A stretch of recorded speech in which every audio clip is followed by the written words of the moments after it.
Chaque jour, des millions de Français se rendent au supermarché, où ils remplissent leur caddie avec des produits qu'ils connaissent depuis toujours. Ils ont l'impression de savoir exactement ce qu'ils achètent. Pourtant, derrière ces emballages familiers se cachent des procédés de fabrication que presque personne ne connaît vraiment. Aujourd'hui, nous analysons 20 aliments que l'on trouve dans n'importe quel supermarché en France, des charcuteries du repas du dimanche jusqu'au miel que vous mettez dans votre thé. Nous ne allons pas vous dire de tout jeter ce que vous avez dans vos placards. Ce sont juste des faits réels et des étiquettes lues avec attention, ligne par ligne, et le produit numéro 1 va vous surprendre. C'est l'une des charcuteries les plus achetées en France et son histoire est inattendue.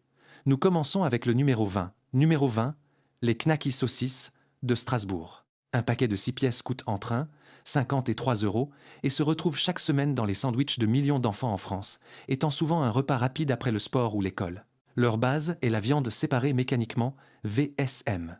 Une fois les morceaux nobles retirés de la carcasse de l'animal, les cuisses, le blanc, les ailes, ce qui reste collé aux os est poussé à travers des tamis à une pression extrêmement élevée. Le résultat est une pâte rose, contenant du muscle, du gras, du tissu conjonctif et de petits fragments d'os. La réglementation européenne permet à cette pâte de représenter la majorité de la teneur en viande des saucisses les moins chères, dépassant souvent 50%. À cette base, on ajoute des phosphates pour retenir l'eau, du nitrite de sodium pour la couleur rose et des arômes de fumée obtenus par voie chimique. Le résultat est un produit plus lourd sur la balance, car il contient de l'eau payée au prix de la viande.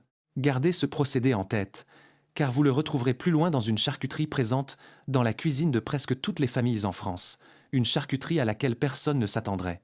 Numéro 19, les cubes de bouillon, bouillon cube pour soupe. Une boîte de 10 pièces coûte environ 1 à 2 euros, étant l'un des produits les moins chers de cette liste. Des analyses indépendantes effectuées sur de nombreuses marques du commerce ont montré que le sel peut dépasser 48% du poids total du cube. L'Organisation mondiale de la santé recommande un maximum de 5 grammes de sel par jour pour un adulte, et un seul cube dissous dans la soupe peut déjà couvrir une partie significative de cette limite quotidienne. De nombreuses marques utilisent encore de la graisse de palme comme base grasse, aux côtés du glutamate monosodique et de ribonucléotides comme exhausteur de goût, des substances destinées à donner l'impression que le produit a plus de goût qu'il n'en a en réalité. Les légumes déshydratés, l'ingrédient qui devrait apporter le goût naturel, pèsent souvent moins de 10% du produit fini. Le reste est presque entièrement du sel, du gras et de la chimie culinaire, masqués sous la forme du côté pratique en cuisine. Numéro 18. Les gâteaux emballés et les croissants fourrés. Un paquet coûte entre 1, 50 et 3 euros et remplit les cartables de la majorité des enfants en France. La base est de la farine raffinée, mélangée à du sucre et des huiles végétales, souvent de l'huile de palme, choisie pour sa stabilité à température ambiante, même après des mois passés en rayon. Les émulsifiants maintiennent ensemble la pâte et la garniture pendant une très longue période. Les fourrages crémeux contiennent des graisses végétales hydrogénées et des arômes de synthèse qui imitent la vanille ou le cacao sans presque rien contenir de réel, étant obtenus en laboratoire. Les analyses sur la composition de ces produits de pâtisserie ont montré que le sucre peut représenter jusqu'à 1/3 du poids du produit. Cela signifie qu'un enfant qui mange un tel goûter consomme principalement du sucre et du gras, emballés dans un paquet coloré conçu spécialement pour attirer son attention dans le magasin. Numéro 17. Les boissons rafraîchissantes gazeuses de type cola. Une bouteille de 2 litres coûte environ 1, 50 à 2, 50 euros et figure parmi les boissons les plus vendues en France, surtout pendant la saison chaude. Le système d'édulcoration raconte une histoire importante. La majorité des marques utilisent du sirop de glucose-fructose, obtenu en traitant l'amidon de maïs avec des enzymes qui transforment le glucose en fructose à travers plusieurs étapes industrielles. Une seule grande bouteille contient l'équivalent de dizaines de cuillères à café de sucre pur. Le foie traite le fructose différemment des autres sucres, et une consommation excessive a été associée à la stéatose hépatique, foie gras, et à la résistance à l'insuline dans de nombreuses études. Le dioxyde de carbone ajoute de l'acide carbonique qui contribue avec le temps à l'érosion de l'émail dentaire. Le colorant caramel, l'acide phosphorique et les arômes complètent la liste des ingrédients. Le goût qui vous pousse à reprendre une gorgée est créé grâce à une combinaison conçue exactement dans ce but. Numéro 6. La pâte à tartiner aux noisettes et au cacao. Un pot coûte entre 3 et 6 euros et c'est l'un des produits préférés pour le petit déjeuner en France. Le premier ingrédient sur l'étiquette est presque toujours le sucre et non les noisettes, comme on pourrait le croire en regardant l'image sur le pot. L'huile de palme reste liquide et crémeuse même au réfrigérateur, c'est pourquoi elle remplace une partie du beurre de cacao, beaucoup plus cher. Le pourcentage réel de noisettes dans les variantes les plus économiques peut descendre en dessous de 10% du total. Le reste, c'est du sucre, du lait écrémé en poudre, de l'huile de palme et une pointe de cacao maigre en poudre. L'huile de palme est riche en graisses saturées et sa culture intensive est liée à la déforestation massive en Indonésie et en Malaisie, un impact écologique qui dépasse le simple problème nutritionnel. Cette crème qui semble n'être que des noisettes et du chocolat est, en fait, principalement du sucre lié avec une huile tropicale bon marché. Nous sommes à la moitié du classement et à partir d'ici, les surprises augmentent car nous entrons dans la catégorie des produits considérés comme sains ou même bénéfiques. Avant d'aller plus loin, je veux vous dire que j'ai rassemblé tout ce que vous devez savoir dans un seul guide pratique, le code des courses. 120 pages dans lesquelles je vous explique comment lire n'importe quelle étiquette, ce qu'il faut éviter, les astuces que les supermarchés utilisent pour vous faire dépenser plus et bien d'autres choses que vous ne trouvez pas dans les vidéos. Vous le trouverez au lien dans la description. Numéro 15, l'huile d'olive vierge extra. Une bouteille d'un demi-litre ou d'un litre coûte entre 6 et 12 euros. Ici, le problème n'est pas ce que l'on ajoute, mais ce que l'on enlève ou remplace sans vous le dire. Les contrôles des autorités de protection des consommateurs et des fraudes découvrent fréquemment de graves anomalies dans ce secteur, entraînant la saisie de centaines de tonnes d'huile chaque année. La fraude la plus courante est le mélange d'huile vierge extra avec de l'huile vierge de qualité inférieure ou même avec de l'huile lampante, une huile qui, selon la loi, ne devrait même pas être vendue comme aliment sans raffinage préalable. Certaines huiles lampantes sont raffinées chimiquement pour en éliminer l'odeur et le goût désagréable, puis sont mélangées avec de petites quantités de vierge extra authentique pour passer les analyses de laboratoire. Le résultat arrive en bouteille sous la plus prestigieuse étiquette de la culture de l'olivier, mais sans les bienfaits réels d'une huile pressée à froid seulement quelques heures après la récolte. Numéro 14, le yaourt aux fruits. Un paquet de 4 pots coûte entre 1, 50 et 3 euros et est acheté chaque semaine comme goûter pour les enfants. La texture fine et légèrement gélatineuse cache un ingrédient qui surprend beaucoup de parents, la gélatine alimentaire. Celle-ci est extraite des os, de la peau et des tissus conjonctifs des porcs et des bovins, bouillis pendant longtemps dans les restes des abattoirs pour libérer le collagène, qui est ensuite séché et moulu sous forme de poudre fine. Dans le yaourt, cette poudre crée la consistance crémeuse, qui maintient le produit lié et lui donne cette légère fermeté à la cuillère. Le procédé est sûr d'un point de vue alimentaire, mais beaucoup de gens ne savent pas qu'ils mangent du tissu animal transformé en un produit qui semble être composé uniquement de lait et de fruits. Pour ceux qui suivent un régime végétarien, végétalien ou qui ont des restrictions religieuses, cet ingrédient caché sous des dénominations techniques comme protéines collagéniques peut devenir un problème sérieux, découvert trop tard. Numéro 13, le jambon blanc de porc ou de poulet. Un paquet de 100 grammes coûte entre 1, 20 et 2, 50 euros et c'est l'une des charcuteries les plus consommées par les enfants, étant considérée comme la plus légère et délicate. Presque tout le jambon blanc du commerce est traité avec du nitrite de sodium, indiqué sur l'étiquette sous le code E250. Ce conservateur empêche le développement de la bactérie responsable du botulisme et maintient la couleur rose de la viande, qui sans nitrite deviendrait grise rapidement. Le problème apparaît lorsque la viande traitée au nitrite est chauffée à des températures élevées, par exemple à la poêle, au croque-monsieur ou au four. Les nitrites peuvent réagir avec les acides aminés en formant des nitrosamines. Des études internationales ont classé la viande transformée comme cancérigène du groupe 1, la même catégorie dans laquelle se trouve la fumée de cigarette. Non pas parce que le risque serait identique en ampleur, mais parce que les preuves scientifiques concernant le lien avec le cancer colorectal sont considérées comme certaines par les experts. Chaque tranche rose que vous mettez dans votre sandwich porte en elle cette chimie. Numéro 12. La glace en bac. Un bac de 500 ml coûte entre 3 et 6 euros en magasin. L'industrie utilise un paramètre appelé foisonnement, qui mesure la quantité d'air incorporée dans le produit pendant le processus de foisonnement. Les glaces les moins chères peuvent contenir jusqu'à 50% d'air en volume. En pratique, vous payez de l'air congelé au prix d'une véritable glace. Les stabilisants comme le carragénane et la gomme gare maintiennent la structure, tandis que les émulsifiants empêchent la formation de cristaux de glace pendant le transport dans les camions frigorifiques. La vanille naturelle est rare, car elle est extrêmement chère.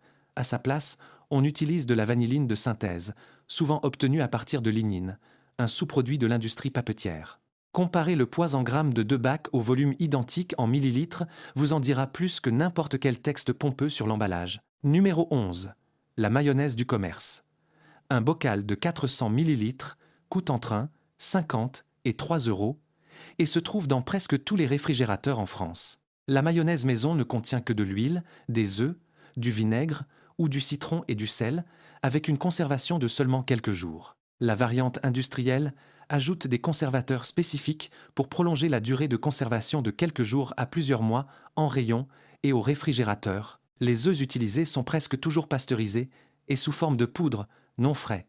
L'huile choisie est presque exclusivement celle de tournesol ou d'autres graines bon marché pour des raisons de coût, non pour sa valeur nutritionnelle. Le résultat résiste en rayon pendant des mois grâce à une stabilisation chimique qu'une mayonnaise fraîche maison ne pourrait jamais avoir. La différence nette de goût entre la mayonnaise maison et celle du magasin provient précisément de ces étapes industrielles. Nous sommes à 8 produits de la fin et c'est ici que commencent les plus grandes surprises, qui concernent des aliments considérés comme traditionnels. Numéro 10. Le poisson fumé, emballé, saumon ou truite. Un paquet de 100 grammes coûte entre 3 et 6 euros au rayon frais. La couleur dorée et l'arôme intense de fumée suggèrent un fumage traditionnel de longue durée au bois alimentaire. Bien souvent, ce n'est pas le cas. De nombreux producteurs utilisent de la fumée liquide, obtenue par la combustion de sciure et le captage de la fumée condensée dans l'eau. Le poisson est immergé ou arrosé avec cette solution, puis exposé seulement quelques minutes à de la vraie fumée, exclusivement pour l'effet visuel final. De cette façon, un processus qui nécessiterait des heures ou des jours se réduit à quelques minutes en usine. La fumée, qu'elle soit vraie ou liquide, contient du benzopyrène, une substance qui se forme pendant la combustion et qui est classée comme cancérigène. Les normes européennes limitent les niveaux autorisés, mais une consommation régulière contribue à une exposition qui s'accumule progressivement dans l'organisme. Numéro 9. Les céréales de petit déjeuner au chocolat destinées aux enfants. Une boîte coûte entre 2 et 4 euros, ayant souvent une mascotte colorée dessinée sur l'emballage. La farine de maïs et de blé est cuite, extrudée dans des formes amusantes et grillée à haute température dans de grandes machines industrielles. Le sucre peut dépasser 30% du poids total du produit fini. Cela signifie que presque un tiers de ce que mange un enfant au petit déjeuner est du sucre pur, et non des céréales complètes. La préparation à haute température génère un aliment à indice glycémique élevé, qui augmente rapidement le taux de sucre dans le sang, suivi d'une baisse brutale, laissant une sensation de faim et de fatigue dès le milieu de la matinée. L'huile de palme est souvent présente pour maintenir la texture croustillante pendant des semaines après l'ouverture du paquet. Le marketing, ciblant directement les enfants, a été intensément critiqué par les organisations de santé publique à travers toute l'Europe. Numéro 8. Le jus de fruits reconstitué à partir de concentré. Une bouteille d'1 litre coûte entre 1, 20 et 2, 50 euros et est vue par beaucoup de parents comme une alternative plus saine au soda. Les fruits sont pressés très loin du lieu de vente, puis le jus est chauffé sous vide pour faire évaporer la majeure partie de l'eau. On obtient ainsi un concentré dense, peu coûteux à transporter sur des navires-citernes et facile à stocker pendant des mois, qui voyagent souvent d'un continent à l'autre avant d'arriver dans une usine d'emballage en France. Là, il est à nouveau dilué avec de l'eau et pasteurisé une seconde fois à haute température pour éliminer les bactéries et prolonger sa durée de conservation. Chaque traitement thermique détruit les vitamines et les enzymes sensibles à la chaleur, en particulier la vitamine C. La teneur en sucre reste aussi élevée que dans une boisson rafraîchissante ordinaire, mais sans les fibres du fruit entier, qui ralentiraient l'absorption du sucre dans le sang. Numéro 7. Le café soluble, le café instantané. Un bocal de 200 grammes coûte entre 5 et 9 euros, un prix considérable pour un produit qui n'offre que de la rapidité.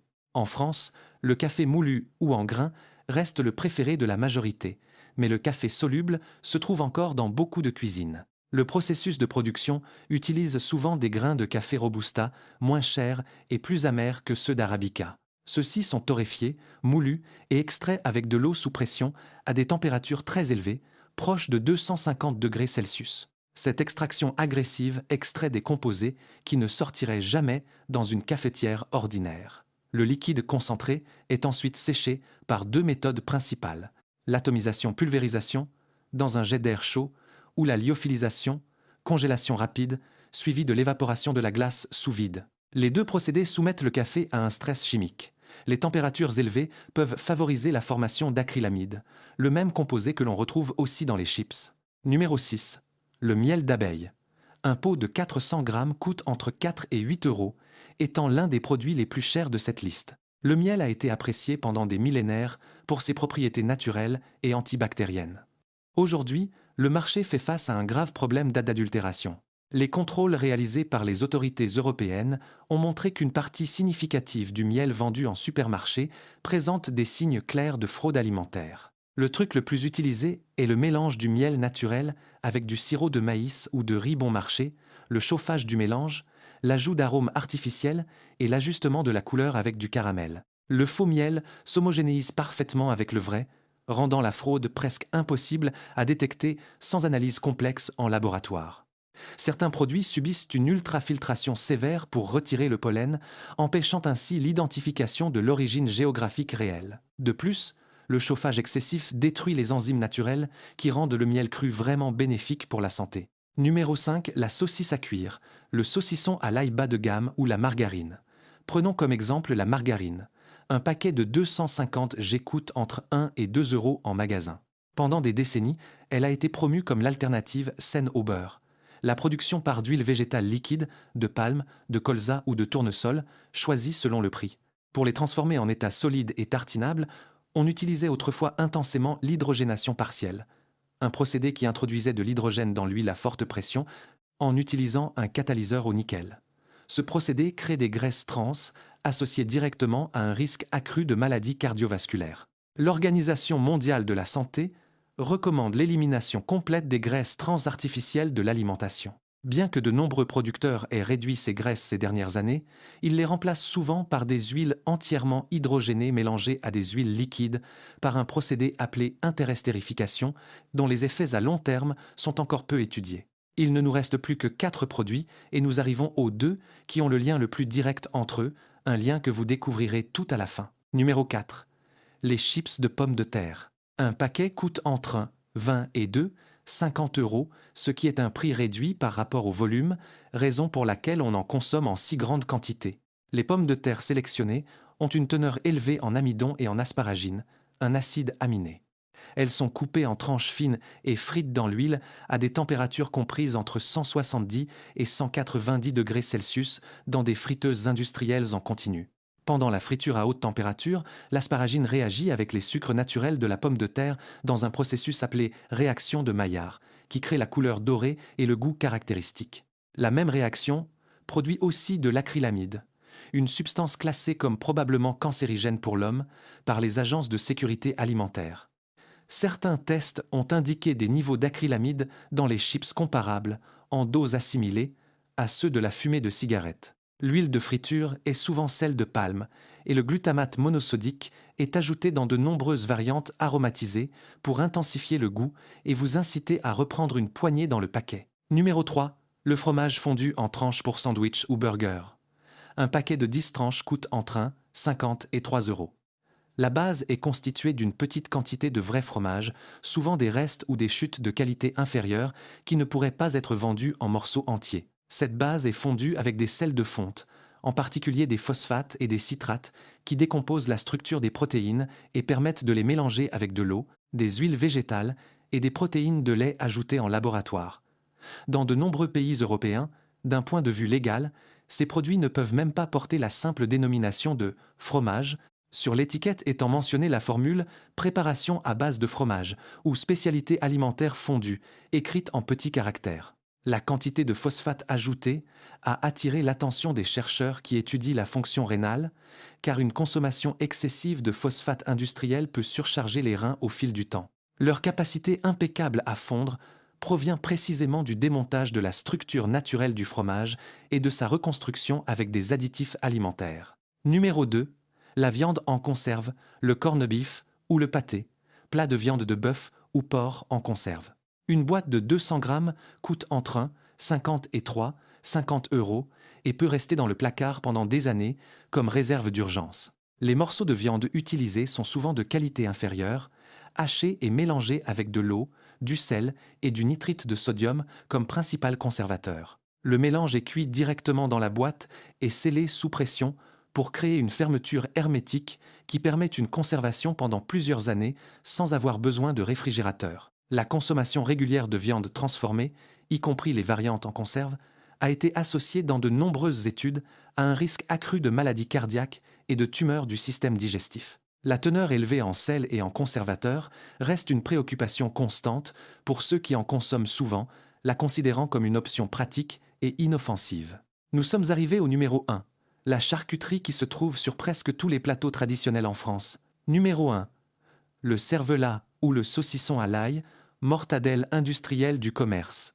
Un paquet tranché ou un morceau du rayon coupe coûte entre 53 et 50 euros et est acheté chaque semaine par des millions de Français, étant utilisé au petit déjeuner, au goûter de l'école ou dans les sandwichs. La recette traditionnelle de cervelas ou de saucisson de qualité supérieure suppose uniquement de la viande sélectionnée, du gras ferme et des épices naturelles, sans viande séparée mécaniquement. Cependant, derrière les dénominations commerciales habituelles, de nombreuses variantes économiques des supermarchés utilisent exactement cette pâte obtenue par le pressage des carcasses de poulet ou de dinde à travers des tamis à des pressions énormes.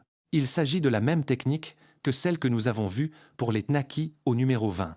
Certaines étiquettes indiquent dans la composition une grande proportion de viande de volaille séparée mécaniquement, même si l'acheteur associe le produit à une charcuterie traditionnelle en viande pure. À cela s'ajoutent des phosphates pour retenir l'eau et du nitrite de sodium pour assurer la couleur rose uniforme. Le produit symbole des repas rapides, qui semble le plus simple et le plus familier, cache souvent exactement la même transformation industrielle intense que vous pensiez avoir laissée au début de cette liste. Voilà ce que nous avons découvert aujourd'hui en 20 étapes.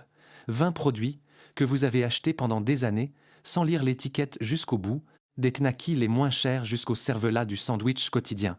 Il n'est pas nécessaire de tout jeter ce que vous avez dans le réfrigérateur maintenant. Il suffit juste de retourner l'emballage et de lire ce qui est vraiment écrit au-delà du grand nom sur le devant en analysant les petites lignes des ingrédients. Si vous voulez découvrir quelles sont les alternatives plus saines pour ces 20 produits et combien elles coûtent vraiment en magasin, regardez la vidéo que vous trouverez ci-dessus.